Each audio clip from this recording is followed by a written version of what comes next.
members of the prosecution panel ay baka what if desisyonan kaagad yan pagkatapos na mag-file ng verified complaint,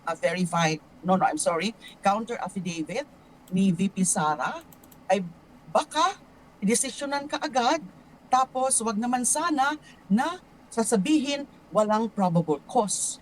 Okay lang sana kung ang sasabihin ay dinidismiss namin ito dahil wala kaming jurisdiction pa at this point. Okay lang sana yun eh. Kung ang pag dinismiss na nila ito ay dahil lang sa wala pa silang authority to look into this matter at this point kasi nga meron na. Hello, magandang araw, Luzon, Visayas, Mindanao. Meron na naman po tayong bagong mga pag-uusapan. Ito ay tungkol kay Ted Filon na in-interview si Leila De Lima. Ngayon ay patungkol ito dahil sa impeachment ni VP Sara.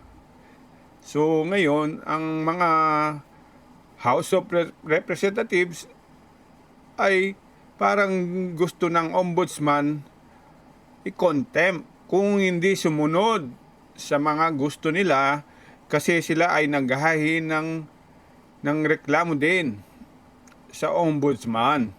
So yan, tingnan po natin ang mga interview ni Ted Filon, Manong Ted Filon, no? Kay Leila De Lima. Detalye dito sa sinasabi po no na mga statement nitong si Committee Chair Joel Chua. Kayo ho muna, ma'am. Ano ho ang inyong naiisip o nakikitang komplikasyon na ngayon po'y iniimbestigahan na po, tinasasagot ng Ombudsman si VP Sara sa umano opo ay kasong iniharap laban sa kanya ng Kamara sa Ombudsman concerning po sa graft at ilang pa mga kaso in the light po na merong pending ngayon na impeachment case sa Senado? Okay, may mga naiisip kasi ako mga agam-agam, Ted, no, DJ Chacha. Kasi nga alam natin na meron ng impeachment case. Nandyan na sa Senado at nag-constitute na nga sa impeachment court yung Senado. Nagkakaroon lang ngayon ng aberya dahil nga doon sa, para sa amin ay questionableng step or move nung Senado na ibalik yung pinapariman yung articles of impeachment. Pero nandyan na, buhay na yung kaso. Pero bakit ngayon kailangan pumasok ang ombudsman dyan sa pag-imbestiga ng mga almost the same or na mga offenses attributed kay VP Sara? Kasi malinaw po sa Ombudsman Act, Republic Act 6770, sa sections 21 and 22 po, wala pong disciplinary authority or investigative authority ang Office of the Ombudsman sa mga impeachable offenses except for the purposes of filing an impeachment complaint. Ayan. Ang sabi po, wala pong authority ang ombudsman. Wala naman talagang authority ang ombudsman, di ba? Kung wala kang inahin na impeachment case. Anong pakialam niya dun? Kung hindi naman walang nagreklamo. Pero kung may nagreklamo, natural, gagawin niya yung trabaho ng ombudsman. Ayan, ganyan yan, no? Sandali lang po, pasok. Kasi nga, impeachable . Pwede lang maalis kapag through impeachment. So yung ombudsman, at this point, wala pa silang investigative authority na tingnan yung mga kaso na yan at pina-answer nga kaagad, pinapasagot nga kaagad si VP Sara, yung pinapa-file na ng counter affidavit na medyo mabilis ho. Nung time na dinala o rinifer sa Office of the Ombudsman ng... Ito po parang ang nangyayari, parang baligtad ngayon ang nangyayari. Nung nasa Senado, ang impeachment ni VP Sara, ba't daw mabagal? Ba't ngayon, ba't daw ang bilis ng ombudsman? Ganyan tayo kasi po yung mga nagko-comment dito sa video to ay ganyan po ang iniisip. Ba't daw yung Senado mabagal? Para complain ng complain ang mga House of Representative dati mabagal daw, ganun. May forward pa. Pero 4 wheels yata yun eh. 4 wheels. Hindi forthwith. Ngayon.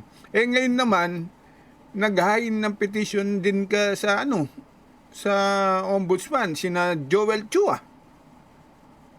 Siyempre, ang ombudsman, wala akong pakialam dyan, sasabihin niya. Di ba? Ganun lang. Yung problema naghahin ng petition, kung sinabihan siya, ba't di mo ginagawa yung trabaho mo? Di ba? Gagawin na naman ng problema yun. So ngayon, inaksyonan ng ombudsman ang inahin na impeachment ng mga representative, House of Representatives, sina Joel Chua, hindi pa Ngayon, nagkakaproblema sila. Parang conflict ang nangyari, meron 2 investigasyon. Ngayon, tignan natin anong sasabihin nitong Laila de Lima. House Committee on Good Government and Public Accountability. I think 4 na araw lang yung naging pagitan. June 11 ata pinadala, tapos kailan siya parang June 16. Pero alam nila yan na sa puntong ito, hindi muna sila pwedeng makialam. Hihintayin dapat nila na matapos yung impeachment trial at kapag lalo na ma-result in conviction, ay saka sila papasok. Dapat daw iintayin ang resulta ng Senate kung anong basihan o anong nangyari bago ang ombudsman. Kasalanan ng yan, House of Representatives. Ba't nagkahin kasi ng reklamo? Sana mantalang hindi naman kumikibo dati ang ombudsman, walang pakialam dyan. Hanggat di matatapos ang hearing sa Senate. Ngayon, kayo ang nagkakaproblema dahil doble-doble ang ginagawang aksyon ngayon. Naghahanap ng ebidensya ngayon siguro si ombudsman. Sino kasi yung ombudsman si Martires yata. Yan, pinapatawag na kagad 10 days kay Inday Sara at saka 5 days din sa mga representatives, no? Di pasok. Kasi nga, yung purpose ng pakikialam ng ombudsman sa mga kaso involving impeachable offenses ay for purposes lang of impeachment complaint. Nandyan na nga yung impeachment case sa Senado.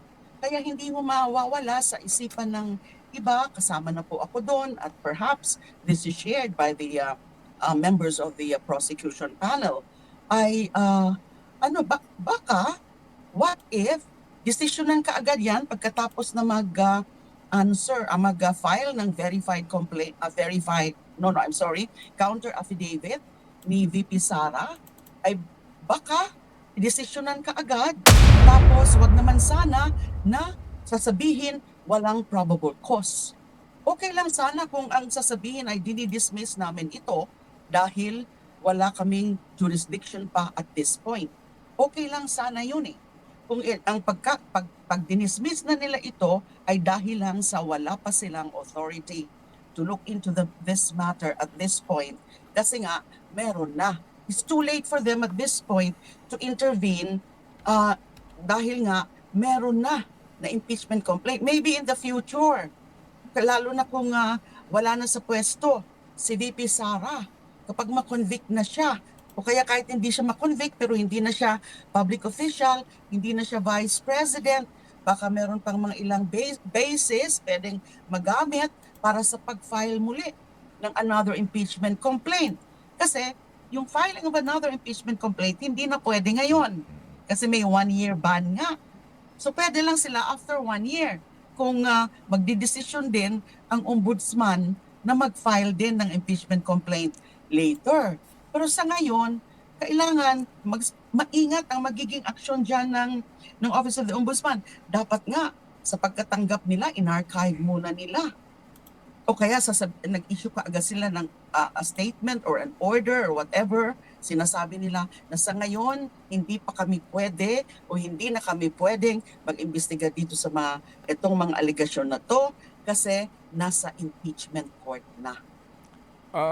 So ma'am, kung theoretically, kapag po nagdesisyon ang ombudsman pabor kay VP Sara at sabihin nila na ang mga reklamong ito ng katiwalian laban sa Vice Presidente ay walang basihan, ang komplikasyon nito ay yung impeachment trial na mangyayari pa po after, perhaps sa Agosto pa magsisimula, na mangangahulugan po na magiging basihan na naman for motion to dismiss ng ilang senador dito po sa magiging desisyon na ito pabor kay VP Sara ng Ombudsman. Ganun po iyon?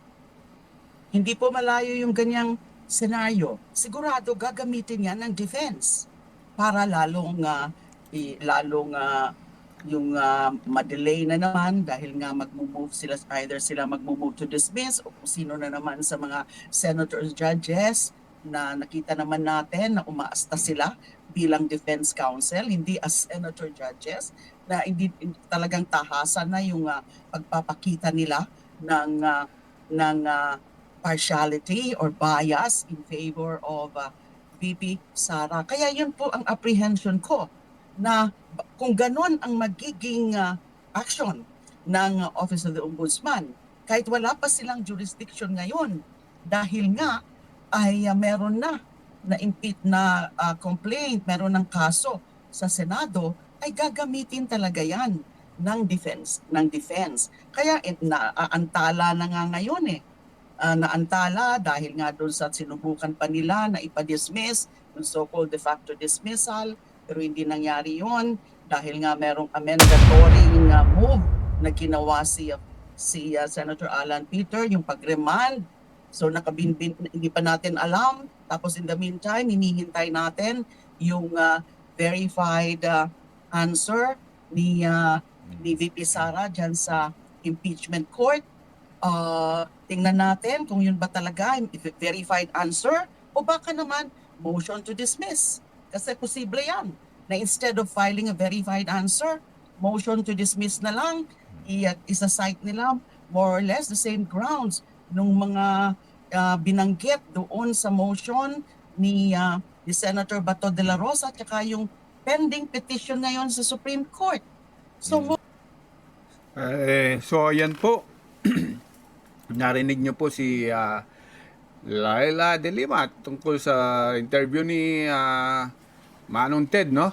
Pero sa totoo lang ito, basahin po natin yung mga comment sa pwede niyo pong panoorin to sa Manong Ted Filon, no? Sa interview ni Laila de Lima.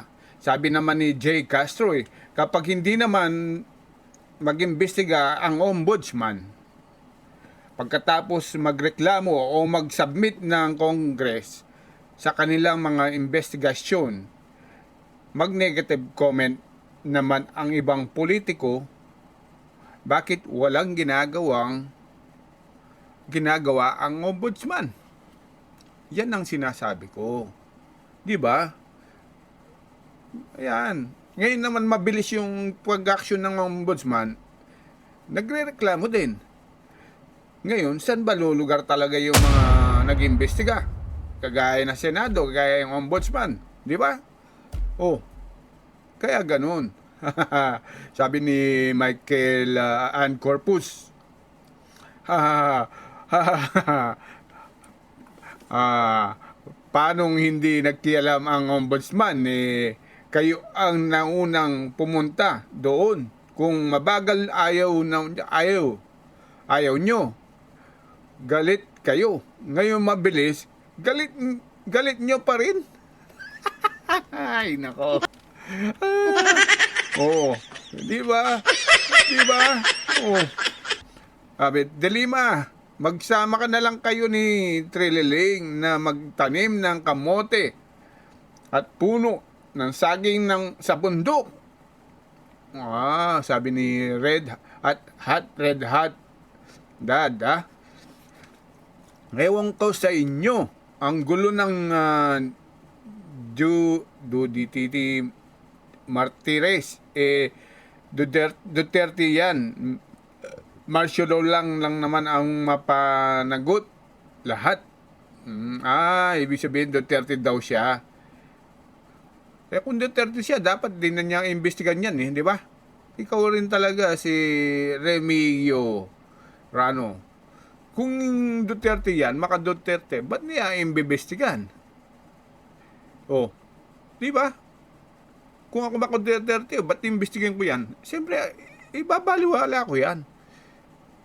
Ayan, patas lang talaga ang ombudsman. Ang problema, yung inahin na petisyon o reklamo man, ay kulang-kulang. Tingnan natin kung anong mangyayari sa ombudsman. Kung papayag siya na kulang-kulang yung mga reklamo.